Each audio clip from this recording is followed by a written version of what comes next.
Selamat malam pemirsa, trending topik malam hari ini mengetengahkan sholat tarawih perdana jelang Ramadan 2015.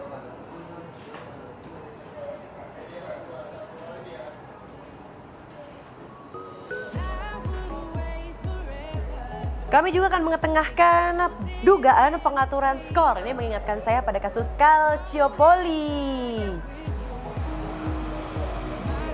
Indonesia kalah, Thailand menang. Indonesia buat kerja ini. Ya. Kalah berapa? 2 atau 3. Ya, orang mana yang bikin? Malaysia. Orang Malaysia bikin. Pasti.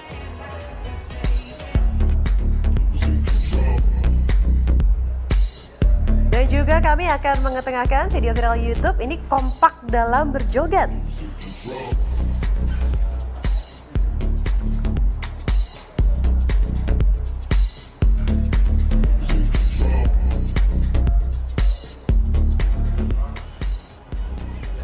Selamat malam pemirsa, jumpa lagi bersama saya Widya Saputra. Selama kurang lebih 30 menit ke depan, trending topik akan mengetengahkan 3 hal yang sedang disoroti para netizen. Yang pertama tentu saja hari ini atau malam hari ini merupakan malam ibadah tarawih pertama jelang besok dimulainya hari pertama Ramadan. Tapi untuk sebelum itu kita akan melihat juga ini dengan dugaan mengenai pengaturan skor Indonesia yang berlangsung di ajang SEA Games 2015. Seperti apa detailnya kita saksikan berita yang berikut ini. Pemain di lini pertahanan juga Yandi Sofian yang tentunya Hasil buruk timnas U23 pada cabang sepak bola SEA Games di Singapura kini mulai berkembang dengan tudingan adanya dugaan kasus pengaturan skor. Tudingan adanya pengaturan skor dalam 2 pertandingan terakhir itu dimunculkan oleh kelompok yang menamakan Tim Advokasi Indonesia melawan Mafia Bola. Namun tudingan adanya pengaturan skor di balik kekalahan timnas U23 ini berusaha ditepis oleh pelatih Aji Santoso. Dia meminta jika memang ada yang terlibat untuk diungkap semuanya. Saya katanya ada pengaturan skor dan itu bandarnya sama pemainnya sudah ada rekaman. Nah, kalau mereka memang benar sudah ada bandar, ada pemain yang melakukan rekaman, ya udah diserahkan ke polisi rekamannya. Kalau memang benar dipanggil, siapakah pelatih yang terlibat, pemainnya terlibat. Kalau memang benar diinterogasi, benar dipenjara. Selesai. Ya, jangan sampai ini kan isu kan belum benar kepastiannya. Anak-anak sudah maksimal, banyak persoalan yang membuat kita gagal. Satu, persiapan hanya 20 hari. Berbagai macam persoalan sepak bola Indonesia dengan kita bisa FIFA. Anak-anak nggak kalut pemikirannya, kan begitu. Jadi menurut saya kalau itu memang sudah ada masalah pengaturan skor, ya udah tangkap aja, selesai. Kasus dugaan suap dan pengaturan skor bukannya kali pertama terjadi di dunia sepak bola Indonesia. Pada April lalu, seorang mantan pemain sepak bola di Liga Indonesia, Johan Ibo, sempat kedapatan berupaya menyuap sejumlah pemain Pusamania Borneo FC saat menghadapi Persebaya. Meskipun belakangan, dia kemudian dilepas oleh polisi karena bukti yang kurang. Jauh sebelumnya, dunia sepak bola Indonesia juga pernah tercoreng dalam kasus suap sepak bola pada pertandingan pra-Olimpiade tahun 1987. Kemudian pada tahun 1998, kasus suap juga sempat menyeret nama wasit Jafar Umar. Pemerintah melalui Kementerian Pemuda dan Olahraga sudah meminta polisi untuk menyelidiki dugaan adanya praktek pengaturan skor dalam pertandingan yang dilakukan oleh timnas U23 di ajang SEA Games lalu. Tim Liputan, Metro TV.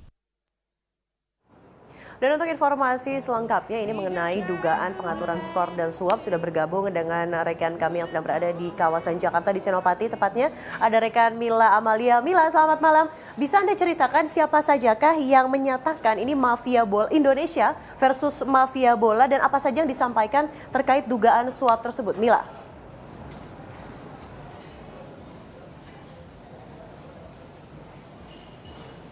Mila Amalia. Ya Widya, betul saja baru saja berakhir press conference yang dilakukan oleh tim advokasi Indonesia versus Mafia Bola terkait isu kemarin saat SEA Games ini saat Indonesia melawan Thailand dan juga Vietnam yang terjadi pengaturan skor yang dilakukan oleh bandar dari Indonesia dan juga dari Malaysia. Dan saat ini tadi konferensi jumpa pers ini dihadiri oleh dua mantan pelatih dari Purwodadi dan juga Gresik, yaitu Agus Yuwono dan Gunawan, yang mengaku bahwa mereka selama menjadi pelatih dari tim sepak bola Gresik dan juga Purwodadi ini seringkali menerima tawaran untuk mengatur skor bola agar memenangkan lawan mereka. Seperti misalnya Agus Yuwono yang mengaku sudah selama menjadi pelatih di Gresik, dia mengaku sebanyak 3 kali menerima tawaran suapan untuk pengaturan skor bola. Berikut pernyataan dari Agus Yuwono saat jumpa pers tadi. Selama saya berkarir sepak bola, 3 kali saya mengalami percobaan pengaturan skor. Yang pertama pada tahun 2012 pada saat saya masih memegang Persidafon Jayapura sebelum melawan Persiwa Wamena.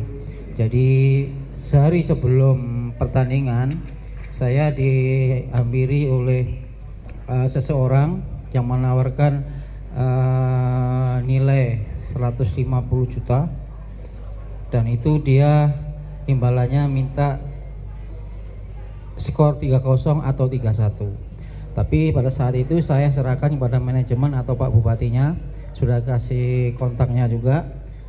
Setelah tidak terjadi deal, besoknya waktu di Persiwa Wamena atau di Wamena, sebelum pertandingan saya masih dihubungi dengan menambah nilai uangnya. Jadi ditambah 50 juta jadi 200 juta semua. Tetap dia ingin menang 3-0 atau 3-1. Dan saya juga masih tetap tidak mau mengikuti apa yang diinginkan oleh orang tersebut. Sampai akhirnya saya menyampaikan, udahlah mas, main wajar aja lah, mau kalah ya kalah, mau menang ya menang, terserah, saya bilang.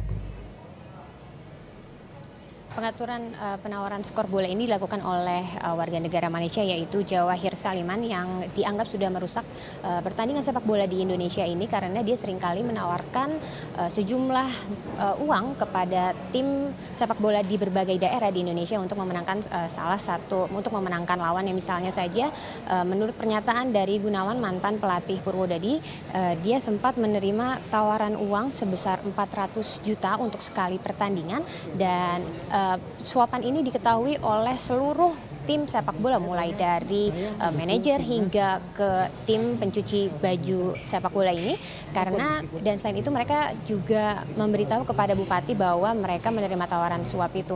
Dan selain itu mereka juga selama pertandingan berlangsung mereka tidak diizinkan untuk berada di sepanjang pinggir lapangan karena gol sudah diatur. Seperti misalnya menurut pernyataan kedua pelatih tadi ini, menit-menit sudah diatur untuk gol mereka, salah satunya seperti di menit ke-20, menit ke-80 dan menit ke-90. Dan dari seluruh tim sepak bola ini yang paling riskan untuk menerima uang suapan ini adalah kiper, karena dia menjadi kunci dari kemenangan suatu tim. Dan selain itu Gunawan juga sudah selama tawaran penyuapan ini sudah sempat melaporkan kepada PSSI, yaitu Exco PSSI Jamal Aziz sebanyak 3 kali. Namun dari laporan-laporan yang sudah diajukan ini tidak ada tanggapan dari PSSI sendiri terkait apakah PSSI mengetahui ini atau tidak. Tadi kedua mantan pelatih ini mengaku bahwa mereka tidak mengetahui, namun mereka tetap berpikir positif bahwa PSSI tidak mengetahui dan diharapkan dapat segera menyelesaikan permasalahan yang terjadi di sepak bola Indonesia ini. Widya?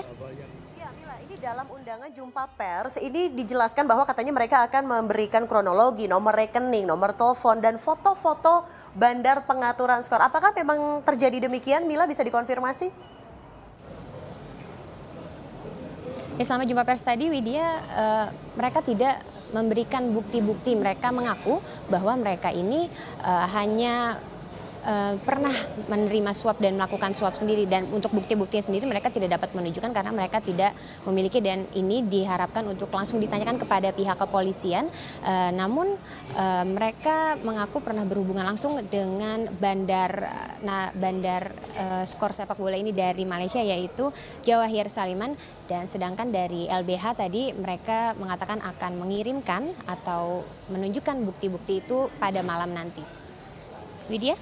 Baik, terima kasih rekan Amalia melaporkan langsung dari kawasan Senopati, Jakarta. Selamat kembali bertugas. Dan pemirsa, untuk membahas lebih lanjut mengenai dugaan penyuapan atau dugaan pengaturan skor sudah hadir di sini inisial BS, tapi bukan BS yang itu. Yang ini BS-nya Budi Harto Sambasi. Silakan Bung Bas hadir ke sini, ini master sepak bola Indonesia. Bung Bas, udah capek belum mendengar Indonesia untuk ke 1.235 kalinya bahwa ada dugaan suap dan pengaturan skor? Nah, ini udah setiap tahun ya, hampir setiap event internasional, regional selalu ada dugaan. Nah, ini masalahnya. Kita selama ini terperangkap pada dugaan, karena bukti memang sulit ditemukan. Makanya kalau kita berharap polisi untuk bekerja serius membongkar atau membasmi mafia bola ini, memang saya sendiri agak pesimistis. Yang paling banter itu PSSI mengambil tindakan menghukum pemain atau pelatih yang terlibat. Dengan tegasnya supaya ada efek dari jerah. tahun 70 selalu begitu. Paling hukuman-hukuman dari PSSI saja. Untuk kemeja hijau, waduh, susah sekali. Tapi kalau ini bukan dugaan, Bung Mas, kalau ini pasti, ya ini tentunya pasti merupakan malam perdana ibadah tarawih, di mana besok kita akan menjalani, insya Allah menjalani hari perdana puasa. Tapi kita akan langsung bergabung dengan rekan Anggi Hasibuan yang sedang berada di Masjid Istiqlal. Selepas jeda pariwara berikut ini, tetaplah di Trending Topic. Pertama adalah Marhabannya Ramadan. Dan juga termasuk Presiden Joko Widodo pada malam hari ini ikut untuk melaksanakan sholat tarawih perdana di Masjid Istiqlal. Kondisi terkini, Widya, bahwa di Masjid Istiqlal, karena di Indonesia kita punya tradisi bahwa biasanya di awal